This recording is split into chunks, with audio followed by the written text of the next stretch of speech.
A musical adventure, new artists, new musicians, and everyone involved in the world of music. Live from Music City, Nashville, Tennessee, this is J-Rod Concerts, the podcast, with your host, Jamie Rodriguez. Let's find out what we have this episode.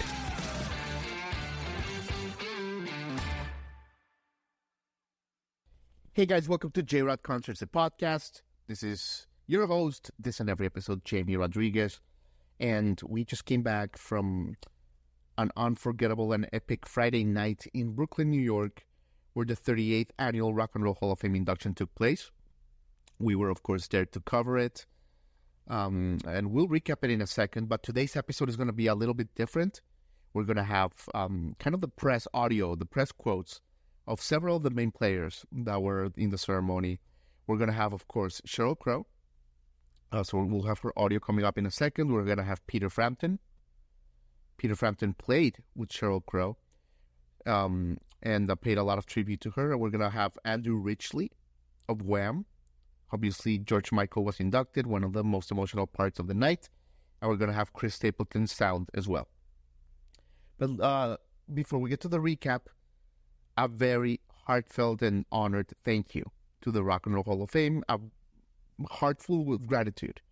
And I wanted to especially give a shout out to Greg Harris, who has always been on our side. And we thank you, Greg, and we love you.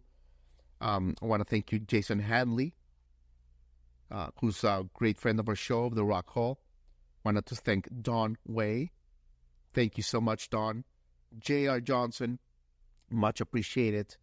And Chloe Levine, thank you. Last but not least, Dara Shop Helser. Thank you guys so much for having us over. Now, to talk about the Rock Hall, well, first of all, this was a special Rock Hall celebration. It was a beautiful, beautiful and special and different Rock Hall, in the sense that, first of all, for the first time, it was broadcasted live. It was broadcasted live on Disney Plus. So that was like a major game changer, right? Because before, it used to be, on an HBO like a month later, and it was great. But I think in today's world where everything is so instantaneous, having it live was a game changer, and I think appropriate for the occasion. It also brought, I think, a new sense of organization and urgency to the ceremony. I thought the pace was very well from the production standpoint. It didn't drag at any point because it was live. It was very on schedule. Yeah, I think it started at 8 o'clock and it ended at 11:30 on the dot. So it was very super well paced. So yeah, it was broadcasted live on Disney Plus. And you can stream it now. By the way, if you have Disney Plus, you can watch the replay. And on Monday, January 1st. It's going to be available on ABC. ABC is going to air a primetime special called 2023 Rock and Roll Hall of Fame Induction Ceremony. And of course, this is huge. Just from America, New Year's Day is going to be in their houses, and this is going to expose the ceremony to millions of people more. So that's going to be super cool. Now, as far as the ceremony itself, well, where do we even start? The ceremony honored the following inductees: Kate Bush, Sheryl Crow, Missy Elliott, George Michael, Willie Nelson, Rage Against the Machine, and the Spinners, along with DJ Kool Herc and Link Wray for musical influence, and Shaka Khan, Al Kooper, Bernie Taupin for musical excellence, and lastly, Dom Cornelius for the Amit Erdun Award. So, the show was incredible. I thought the biggest performer, or the one that I think was the consensus favorite, was Sheryl Crow. I think that her performance, and she opened the show, was incredible. I think that, obviously, well-earned, but also the performances were outstanding. And she came with Olivia Rodrigo. She performed with Stevie Nicks and Peter Frampton. The speech was beautiful. And I think that she alluded to a lot of cool stuff. She said that her career would not have been possible with social media. She talked a little bit about, being with Michael Jackson on the road. She came in with like a beautiful attitude. She was looking gorgeous, and I think she was one of the stars of the show. I thought Missy Elliott was fantastic. The speech from Queen Latifah was fantastic. Willie Nelson was a very poignant moment of the night. I'm so happy that Willie, as a side note, is kind of getting his flowers while he's still on Earth. Very, very emotional night. Dave Matthews had a very hilarious, down-to-earth speech. It wasn't anything too bombastic, which I thought was perfect for Willie. And just beautiful stuff. The In Memoriam section was goosebumps-inducing. I think this year we lost a lot of big guys. From, Christine McVie down. You can go down the list. It was like super long. A lot of people have passed, unfortunately. But there was a beautiful performance of The Weight from the band by Sheryl Crow, Elton John, Chris Stapleton, and Brittany Howard of Brittany Howard as well. So just a beautiful, beautiful moment. And the ceremony was not perfect. I thought that Rage Against the Machine, it was a little bit of a bummer that only Tom Morello showed up. Not entirely surprising, but still disappointing. I think that, they're one of the best live performers they are. So I think that was missed. I think, Kate Bush wasn't there. Obviously, she has a very private background, so it wasn't also surprising, but it would have been nice to see her. And Brandi Carlile, I think she got, she was going to present and perform, and I think she got sick. I want to say COVID, I'm not sure. But she couldn't come last minute, so that was a little bit of a bummer. It was interesting also Bernie Taupin to allude a little bit to that John Wenner scandal. Very indirectly, very tongue-in-cheek, so he did a good job there. But anyway, I digress. Let's go to the quotes. The first one here is from Sheryl Crow. And this is Sheryl Crow after being inducted into the Rock and Roll Hall of Fame. Hi. Brooke Lefferts, Associated Press. Hi. I know that you had said that you weren't going to do another album, but yet you have decided to do another album, which we're all very happy about. I need to keep my mouth shut when I make proclamations like that. I had no intention of making another record, and really, after singing with Johnny Cash in the booth during Redemption Day, and having made that record with so many of my heroes, I felt like, okay, that's a nice statement to go out on. I want to just put songs out. People don't listen to albums. This year, when the whole AI thing started coming out, particularly with the Beatles thing, and also having witnessed how AI is being used in my art form, I wrote a song about it. I was terrified, and where do I go when I'm terrified? I go to my studio. And I had this song, and I felt really impassioned by it, but I didn't want to reproduce it, so I called Mike Elizondo and said, will you produce this song? And he took it and made it into this incredible movie, cinematically, I mean. And I found myself just writing one thing after another, and lo and behold, I had 10 songs, so... You really can't believe anything I say. Well, I was going to ask, it's called Evolution. I was just going to ask how your music has evolved. So yeah, the song was called Evolution, and it really does stand for the whole thing, because there are lots of things on the record that are very timely, but also, I'm at that point where I look back more than I look forward. I have to remind myself there's a lot more years in front of me and a lot more creativity to be had. But you get to a certain point when you start looking back, and it changes your perspective, especially when you're raising people. And so Evolution is very apropos for what's on the record. Hi, Sheryl. Congratulations on being honored tonight. You. It's been 30 years since you've made your multi-platinum debut. What's your secret behind your successful career? Oh my gosh, I think my success is really the fact that I just love doing what I do. And it's been sort of a necessity for me, just like when I was a kid. Music really helped me navigate my emotions. I am a person that's kind of outspoken about my high highs, my low lows. I didn't understand it when I was coming up, but music really was a salve, and an ointment, and an excuse, and a place where I felt like I belonged. I mean, music was a lifeline, and I think the fact that I loved the work and I didn't come up when social media was happening, I wouldn't be able to do it now. yeah. What? Yes. Oh, yeah. On your road to the Rock and Roll Hall of Fame, what did this journey teach you about yourself? Wow. It's a weird thing when you reflect on like 37 years. I mean, I started out with the big hair with Michael Jackson. Before that, I was a school teacher. I think what it's taught me is that, I mean, I'm a big believer in manifesting. I do believe we manifest the events in our lives by virtue of how much energy we put and how much attention we put on something. And for me, all of my energy went into, to expressing my experiences through music and through words. And lo and behold, I got back what I put out. So I've been really blessed, but I am a believer in manifesting. I didn't manifest like I want to be famous and get the best tables in the best restaurants, but I did want to be really good. So thank you. Here is Peter Frampton. I'll ask you a question. Got any questions? Yes, Peter, how are you? Good, thank you. Jamie here of Nashville's J-Rod Concerts Media. Peter, how has this farewell tour been for you, like reflecting and kind of talking to audiences around the world on this, hurrah? Sorry, about my finale tour? The tour you've been doing. Yes. Well, it's we finished the finale tour just before we got shut down in 20 with COVID. So we were hoping to go to Europe, which we managed to do last November. We finally got to the Albert Hall, so I was thrilled about that, to go home to to the old country and do it right. So that was wonderful.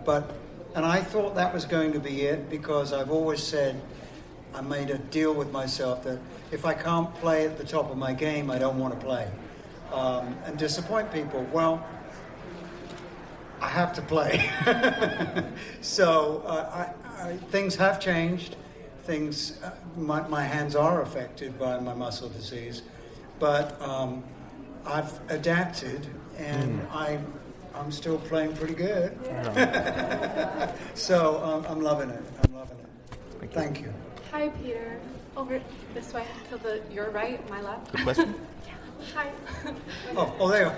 Do you remember the first time that you heard Sheryl Crow's music, or the first time you heard about her? Because it sounds like she has a really fond memory of learning about you. The very first single. Yeah. And I loved it. I loved the whole album. So it was one of those things that, and I love seeing a girl playing bass. And she said she has written quite a few songs on bass and guitar, piano. She does the whole thing, She writes the songs, writes the lyrics, writes and plays them too. So with the help of fantastic players too in our band, or whoever she's recording with, but she's the whole package. She deserves this so much. One more. Hi, Peter. WMMR in Philadelphia. What an amazing way to kick off this ceremony tonight. We loved watching you back here. Do you hope that one day you'll see your legacy enshrined in the Rock Hall someday? Did she ask me if I wanted to be in the Rock and Roll Hall of Fame? It's a very hard question to answer.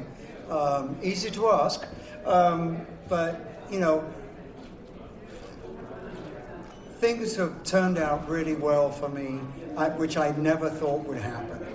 I worked my ass off. That's why I managed to turn things around, and so when I didn't get a Grammy till 2005, and it was for not singing. It was for an instrumental record. So I was so thrilled it was about my music and not about my voice or my looks or anything, and which is pretty shabby now. So to actually be asked here just to be in the room is an honor with Sheryl. And everything's gravy for me now. Everything is things that I never really expect. I don't expect anything, and I'm very thrilled when I do get something an award, which is, I'm always very, very appreciative. Thank you for spending some time with us. Thank you, Peter. Thank you. Is that it? That's it. Oh, I don't want to leave now. We just got started. I mean, if you want to ask one more, answer One one more more question. One more. Anyone? One more question? Right here. Hi, what was it like sharing the stage with Stevie Nicks and Sheryl Crow tonight? We're sorry with... What was it like sharing the stage with Sheryl Crow and Stevie Nicks tonight? It doesn't get any better than that. And they both kept coming around and kissing me. I couldn't... I've known Stevie for so long now. We started... we both had hits basically around the same... Our first hits around the same time. So we've played together many, many times. I've opened for her as well later on in like 86 or whatever. She's always been a dear, dear friend. She's a lovely lady. And to have them both up there, it's quite amazing, you know. And Sheryl brought me here. And so for that, I can't thank her enough. Here is Andrew Ridgeley of Wham. Andrew, why does it feel that Jamie Rodriguez, J-Rod Concerts, why does it feel that, you guys started in 1981 and Gen Z, the numbers are through the roof, the young kids are like, the numbers are incredible with what you and George did. What does it feel about the enduring power of your music all these years later? Well, it's an honor. The fact that Wham's music has endured is testament to its quality, to the vitality that exists within it. It appeals to. I'm always amazed that it does appeal to youngsters in the way it does. But I meet plenty who say it's just this uplifting stuff. And, it is. So and that appeal is timeless. So it's a great thing. I'm very privileged to be in that position. Hi, congratulations. Thank you. Jazzy T, WDKX, Rochester, New York. When you think about the fact that Fate was the first album by a white solo artist to top a black Billboard charts, and you think about the crossover appeal, normally you think of black artists going into white mainstream media. How does it feel to be a person that can appeal to all people? Well, I think that was particularly valuable for George and poignant. He revered a whole host of black music and black artists.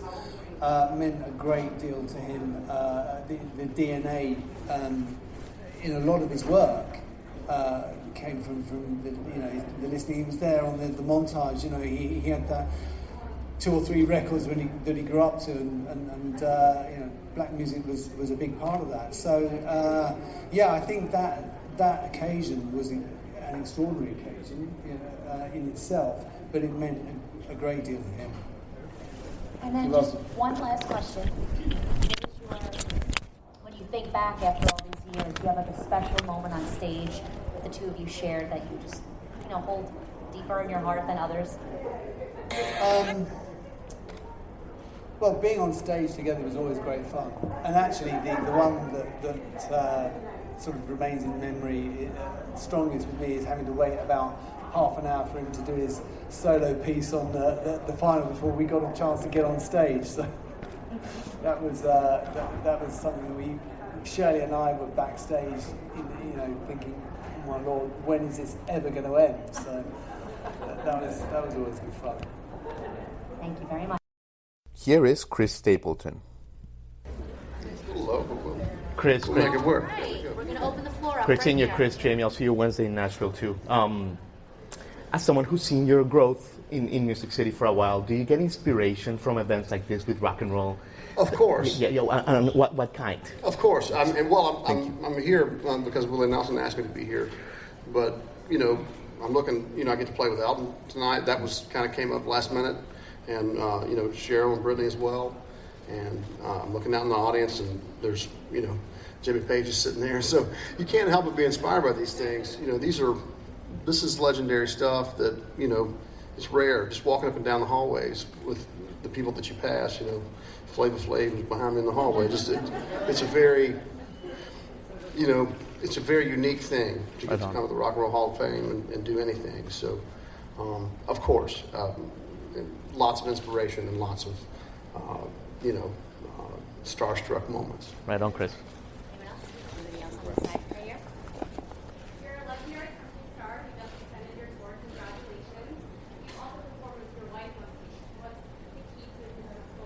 The key to a successful marriage, I'd say communication. We're always still working on that, but I think that's probably the main one. And a lot of love and kindness and patience. I think if you have those things in play, hopefully you can overcome whatever obstacles.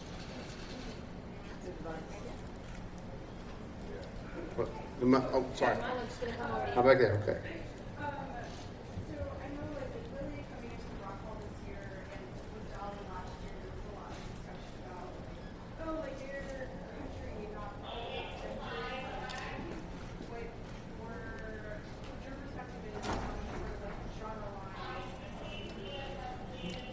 I think it's safe to say my perspective is music, and there's two kinds, there's good and bad. You have been listening to J-Rod Concerts, the podcast. Thank you for tuning in.